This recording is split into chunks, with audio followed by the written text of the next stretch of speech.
It was late at night, and the quiet was broken only by the sound of wind rustling and leaves whispering. The girl, just finishing a late shift, hurried along the misty forest path. At first, she thought she would be home quickly, but the deeper she walked, the more she felt a chilling unease. The branches around her seemed to reach out, casting ominous shadows under the pale moonlight. Suddenly, she heard footsteps mingling with the dry crunch of leaves behind her. She glanced over her shoulder but saw nothing, reassuring herself that it must just be the wind. But the further she walked, the louder and clearer the footsteps became, and she realized they matched her own pace. Instinctively, she quickened her steps, and the footsteps behind her also picked up speed. She was now terrified, her heart pounding, too frightened to look back again. After a while, she felt an unusual chill. A freezing gust of wind swept past her, making her shiver. When she turned around once more, she saw a faint white figure hovering in the air. The ghostly figure's glowing red eyes stared straight at her. Filled with rage, the spirit drew closer, and she could feel its icy breath, as if it wanted to drain her soul. Suddenly, she heard a whisper in her mind, each word hissing through clenched teeth. "You took something that was never yours."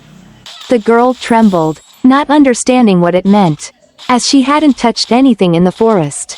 In a flash of horror, she remembered hearing stories of the spirit of a young girl who had lost her way in these woods after finding an ancient necklace. Desperate to escape, she began to run, but the ghost seemed to chase her, each step drawing closer. Abruptly, she tripped and fell, only to see the necklace drop to the ground in front of her. She suddenly recalled that she had once picked up this necklace while passing through the same path, forgetting it in her pocket. Now, as she released it onto the ground, the ghost disappeared along with the chilling wind. But as she stood up to leave, an eerie voice echoed faintly from afar, "I will return." The girl had just stood up, her heart still pounding, full of fear but relieved, thinking she had escaped the ghost. However, after taking only a few steps, she heard a faint, eerie laugh echoing from afar. The sound lingered in the cold night, not the wind, but as if someone was mocking her. She stopped, turned around to look, but saw nothing but the dark branches under the moonlight. Just as she was about to move forward, she felt an icy chill touch the back of her neck, making her shudder. Invisible hands seemed to gently brush her neck, but when she reached up, there was nothing there. In her mind, a cold voice echoed, "You cannot leave this place. Not while you carry the guilt of your own." Then, she remembered that it wasn't just the necklace. Once, she had picked up another item in the woods, an old wooden comb. She always kept it in her pocket, seeing it as a mysterious keepsake, never realizing it might be linked to this curse. Suddenly, the ghost appeared directly in front of her, face pale and eyes filled with hate, making her scream in terror. The ghost extended its hand, pointing at her pocket, and spoke in a voice that pierced her mind, "Return it to me. Stay out of my world." In utter panic, she shakily took out the comb and threw it to the ground. As soon as the comb touched the ground, the ghost faded, its eyes slowly closing, as if it had finally found peace. The girl thought it was over, but as she turned to leave, a chilling whisper sounded right beside her ear. "Remember, never take anything from a place where spirits linger." In her terror, she ran as fast as she could, not daring to look back. But from that day on, every time she passed that path, she would still hear footsteps following her, though she had long since stopped picking up anything from there.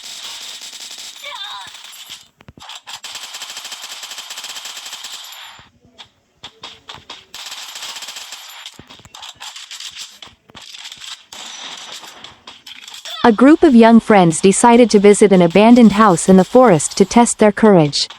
They had heard many rumors about this house. It was once home to a wealthy family. But after a tragic accident, everyone disappeared, leaving the house empty and desolate. Upon arrival, the house looked old and eerie, with peeling paint and broken windows. But the scariest thing was the cold, unsettling atmosphere, as if someone was watching. The group stepped inside, where the air was thick with a musty smell, and scattered belongings hinted that someone had left in a hurry.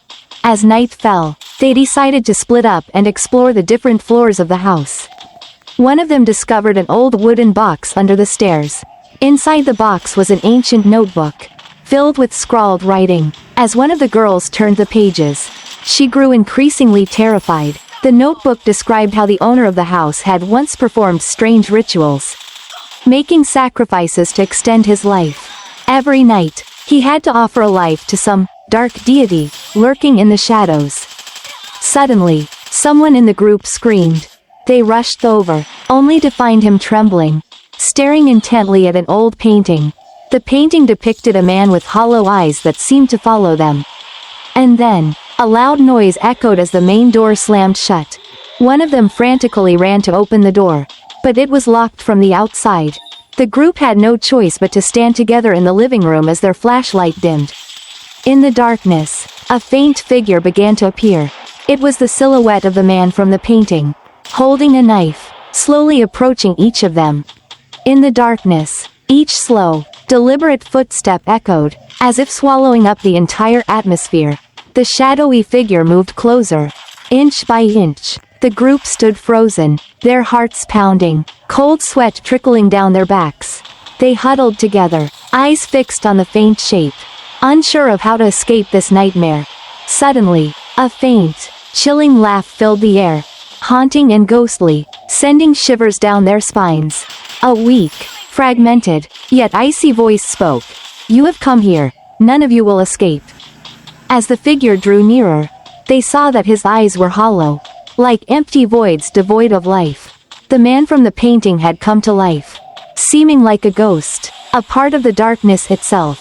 One member of the group, Min, began trembling, his eyes drawn toward the staircase. For some reason, he saw the silhouette of a child standing there, eyes unblinking as they stared directly at him. The child was dressed in old, worn-out white clothing, with a sad but threatening expression. It whispered softly, help me escape from here." Min decided to approach the child, ignoring the others who shouted at him to stop. As he got closer, the child suddenly grabbed his hand, its fingers cold as ice and as rigid as steel. Its eyes changed, from sadness to a furious, glowing rage. It pulled Min down the staircase leading to the basement, a place none of them had dared to enter since arriving. The others had no choice but to follow Min, and as they descended into the basement, the sight before them left them horrified. It was a large, dark room with walls covered in stains of dried blood. Around them were old portraits, and the faces in the paintings looked exactly like the man they had seen. In the center of the room was a large wooden table, with flickering candles casting a ghostly light. On the table lay a tilted mirror, reflecting the faces of each person in the group. But strangely, in the mirror, their eyes were blood red, filled with fear. In that moment, they realized this was no ordinary abandoned house. It was a place that trapped the souls of anyone who entered, turning them into a part of the house. The man they saw was someone who had been trapped many years ago and was now looking for new souls to replace him. As the group tried to flee, the child reappeared, laughing quietly. "You will stay here forever." Just like those before, the candles slowly extinguished one by one. Darkness enveloped them, and the terrified screams of the group gradually faded into nothingness. As the last candle flickered out, darkness engulfed everything. The group panicked, trying to find a way out, but they couldn't navigate through the dense blackness. Suddenly, a haunting whisper echoed from all directions. "You have entered. No one leaves here." Min, who had been pulled into the basement by the child, seemed to awaken from a trance. He looked around and saw the walls had turned into mirrors, reflecting faces he didn't recognize. Those faces looked pained, pleading, and terrified, as though they were past victims, souls trapped within the house. Seeing her friend acting strangely, one member of the group, Lan, bravely grabbed Min's hand to snap him out of it, but Min turned to her, his eyes empty, and in a strange whisper said, "She needs a new soul, a replacement." Lan began trembling, realizing her friend was no longer himself. She glanced around, noticing the faint glow of candles illuminating something on the floor, a magical circle, marked with ancient symbols she had never seen. In a flash, Lan understood that this was the trap the house had set. Anyone who stepped into that circle would be trapped forever. She shouted to the others. Don't step into the circle. We have to find a way to break it.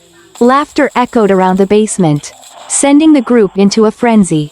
The door to the basement slowly closed, and they felt as if the house was swallowing them whole. Running out of time, Lan remembered hearing about exorcisms, how a curse could only be broken if someone was willing to sacrifice themselves to save the others. At last, Lan courageously stepped into the circle.